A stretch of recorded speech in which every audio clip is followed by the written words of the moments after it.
Hello, ഇന്നൊരു recipe video ആയിട്ടാണ് വന്നിട്ടുള്ളത് കേട്ടോ. ഇത് കണ്ടോ, ബംഗാളികൾ ഫേമസ് ആക്കിയ ഒരു റെസിപ്പിയാണ്. നമ്മുടെ വഴുതനങ്ങയൊക്കെ ഫ്രൈ ചെയ്തിട്ട് തൈരിലേക്ക് ഇട്ടിട്ട് ഒരു സംഭവം സെറ്റ് ചെയ്യാറില്ലേ, ആ ഒരു ഡിഷായിട്ടാണ് ഇന്ന് വന്നിട്ടുള്ളത്. അപ്പോൾ അതിന് വേണ്ടിയിട്ട് തൈര് എടുത്തിട്ടുണ്ട്.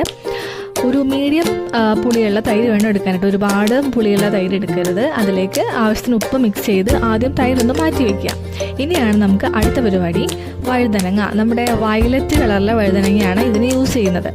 അപ്പോൾ വയലറ്റ് കളറിലെ വഴുതനങ്ങ ചെറിയ ചെറിയ പീസസ് ആക്കി റൗണ്ടിൽ കട്ട് ചെയ്തിട്ട് നമ്മൾ മീൻ വറുക്കാൻ വേണ്ടി പുരട്ടി വയ്ക്കില്ലേ, അതുപോലെ ഉപ്പും മഞ്ഞൾപ്പൊടിയും മുളക് പൊടി ഇട്ട് പുരട്ടി വെച്ചിട്ട് വെളിച്ചെണ്ണയിലൊന്ന് ഫ്രൈ ചെയ്തെടുക്കുക. ഒരുപാട് ഫ്രൈ ചെയ്ത് അങ്ങോട്ട് മരം പോലെ ആക്കണ്ട, എന്നാലും അത്യാവശ്യം ഫ്രൈ ആവാൻ വേണം. അപ്പോൾ അത് ഫ്രൈ ചെയ്തിട്ട് നമുക്ക് ഈ തൈരിലേക്ക് അത് ഇട്ട് കൊടുക്കണം. എന്നിട്ട് താളിച്ചൊഴിക്കുക. അത്രേ ഉള്ളൂ കറി. എല്ലാവരും റീൽസിലൊക്കെ കണ്ടത് നല്ല അടിപൊളി ടേസ്റ്റുള്ള കറിയാണ്, വായിൽ കപ്പലോടും അതാണ് ഇതാണെന്നൊക്കെ പറഞ്ഞ് ഭയങ്കര ബിൽഡപ്പായിരുന്നു. പക്ഷെ എനിക്ക് അങ്ങ് അത്ര ഇഷ്ടമായില്ല.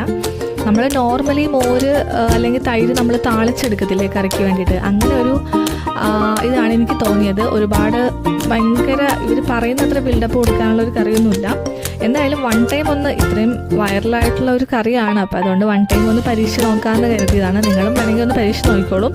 മസ്റ്റായിട്ട് നമ്മൾ ശ്രദ്ധിക്കേണ്ട ഒരു കാര്യം എന്ന് വെച്ചിട്ടുണ്ടെങ്കിൽ പുളി അധികം പാടില്ല. ഞാൻ എടുത്ത തൈരിന് കുറച്ച് പുളി ഉണ്ടായിരുന്നു, പക്ഷേ ടേസ്റ്റ് നോക്കുവാണെങ്കിൽ എനിക്ക് അത്ര അങ്ങോട്ട് ഇഷ്ടമായില്ല. എന്തായാലും നമുക്ക് ചെയ്ത് നോക്കാം. ഇതിപ്പോൾ രണ്ട് സൈഡ് ഫ്രൈ ചെയ്തെടുത്തിട്ട് നമുക്ക് തൈരിലേക്ക് ആഡ് ചെയ്ത് കൊടുക്കാം. ഓരോ സെറ്റായിട്ടാണ് ഫ്രൈ ചെയ്തെടുത്തത് കേട്ടോ. വഴുതനങ്ങയുടെ അളവ് കുറച്ച് അധികം വേണം. തൈരിൻ്റെ ഒരു 1/4 ഭാഗത്തോളം തന്നെ എന്നാണ് കുറച്ച്, അല്ലെങ്കിൽ വെള്ളം മാത്രം.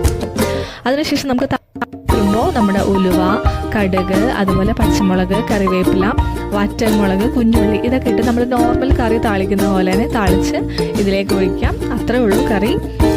ടേസ്റ്റി, ഭയങ്കര ടേസ്റ്റ് ആണെന്ന് പറഞ്ഞാൽ ഭയങ്കര ടേസ്റ്റ് ഒന്നുമല്ല, പക്ഷെ ഒരു വൺ ടൈം നമുക്ക് ചെയ്ത് നോക്കാം, അല്ലെങ്കിൽ പെട്ടെന്ന് തട്ടിക്കൂട്ടാൻ പറ്റിയ ഒരു കറിയാണ്. അപ്പോൾ സ്കൂളിൽ ഞാൻ കഴിഞ്ഞ ദിവസം കേശൂട്ടിന് ഇത് കൊടുത്തുവിട്ടിട്ടുണ്ടായിരുന്നു. എനിവേസ് അവനത് കഴിച്ചു. അഭിപ്രായം ചോദിച്ചപ്പോൾ കുഴപ്പമില്ലാതാണ് പറഞ്ഞത്. പക്ഷേ എനിക്ക് അങ്ങോട്ട് ഓക്കെ ഐറ്റം ആയിട്ടാണ് എനിക്ക് തോന്നിയത്. നിങ്ങൾ ട്രൈ ചെയ്യാത്ത ആരെങ്കിലും ഉണ്ടെങ്കിൽ ട്രൈ ചെയ്ത് നോക്കുക. മാത്രമല്ല, നമ്മുടെ ലഞ്ച് ബോക്സ് ആൻഡ് ബ്രേക്ക്ഫാസ്റ്റ് ഫില്ലിങ്ങിൻ്റെ സീരീസ് നടക്കുന്നുണ്ട്. എല്ലാവരും കാണുന്നുണ്ടല്ലോ അല്ലേ, ഇഷ്ടപ്പെടുന്നുണ്ടല്ലോ അല്ലേ എല്ലാവർക്കും. എന്തെങ്കിലും സജഷൻസും കാര്യങ്ങളുണ്ടെങ്കിൽ എന്നോടൊന്ന് പറയാം. അപ്പോൾ ഞാൻ ആ കാര്യങ്ങളും കൂടെ ഇൻക്ലൂഡ് ചെയ്തിട്ട് വീഡിയോയിൽ ചെയ്യാൻ നോക്കാം. ഇപ്പോൾ നമ്മൾ ഒരു 3 ഡേയ്സിൻ്റെ വീഡിയോ നമ്മൾ ചെയ്തിട്ടുണ്ട്.